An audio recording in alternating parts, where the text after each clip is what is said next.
Hi, I'm your techie friend Sunit and I welcome you all on my channel. Today I don't want to talk about Apple because out of my last 3 videos, 2 are about Apple.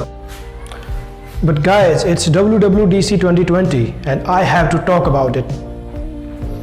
I will not talk about any Apple announcements because there are a lot of videos already available on the YouTube about that. So I will just try to read between the lines and see what Apple has to offer in the future. So without a wait, let's get started.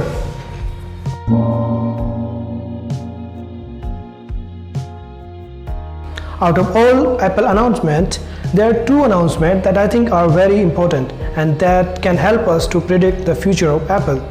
So first, let's talk about iOS 14. And from a long time, iOS was getting a lot of competition from Android, not for performance, not for the overall experience, but for the features.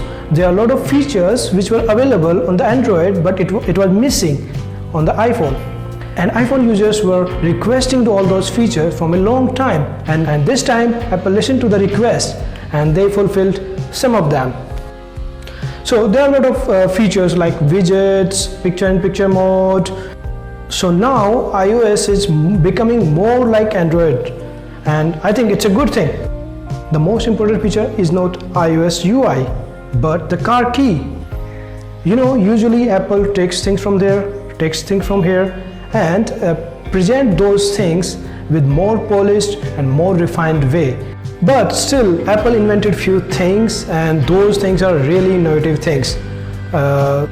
Like AirPod, it was the first truly wireless earphone, and after this AirPod, every manufacturer tried to copy it, and now there are a lot of such products available.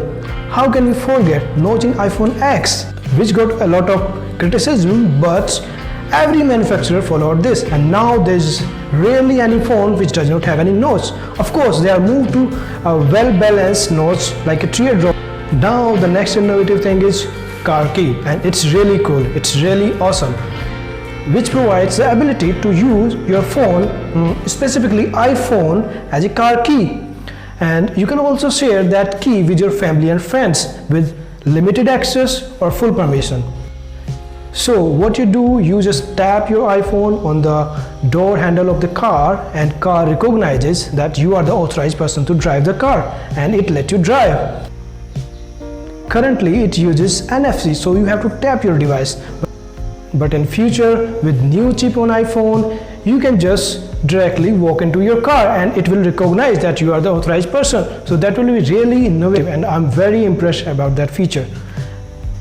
Right now this feature is only available with some limited BMW cars, but in future, you can say in next 4 to 5 years, there will be a lot of manufacturers who will be using this feature, and it will be very interesting to see what Android has to offer something like that, and still keeping the cost under control.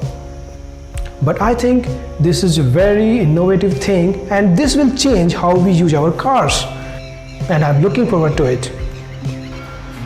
Apple is trying to make iPhone more reachable to the larger audience, and now it can be a tough competition for the Android.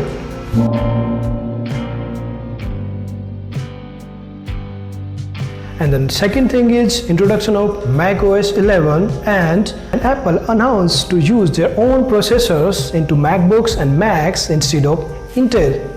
I think it is not surprising because we all knew Apple is planning something like that from a long time, I think from last year, and it makes sense because Intel was becoming a hurdle for Apple to innovate and to produce some lighter, cooler and more efficient devices.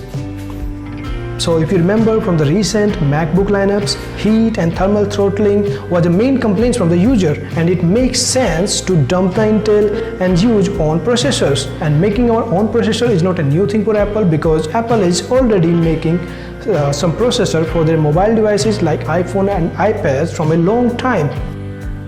Apple did not take this decision overnight, and they were planning for it from a long time and testing their own processors in the iPad Pro. Now, why I'm talking about iPad Pro? So, to know the answer, please watch complete video, so you will be clear. iPad Pro is a very capable machine and it can perform similar to MacBooks with Intel, consumes less power and produce less heat. So it is a win-win situation for the Apple. Now from iPad Pro experience, they know their processor can work well on the MacBook Pro as well. And again, let's relate this to iPad Pro. Why we are talking about iPad Pro? Because if you notice in the demo, Apple was using the same A12G Bionic chip in the Mac Pro, which is already being offered in the current generation iPad Pro. So this makes iPad Pro a very capable and very powerful machine. And the only drawback is the iPad OS. In the demo, the same chip was performing well on the game, maybe not on higher setting, but it was smooth, and the heavyweight Maya software, so it can handle macOS as well. From a long time, Apple is facing a tough competition from the Windows-based Ultrabooks because they have touch screens, and Apple does not offer any MacBook Pro with touch screen. Apple also does not want to offer touchscreens in the MacBook Pro lineup because they already have iPad Pro to cater that requirement. People really want to use iPad Pro as their main device.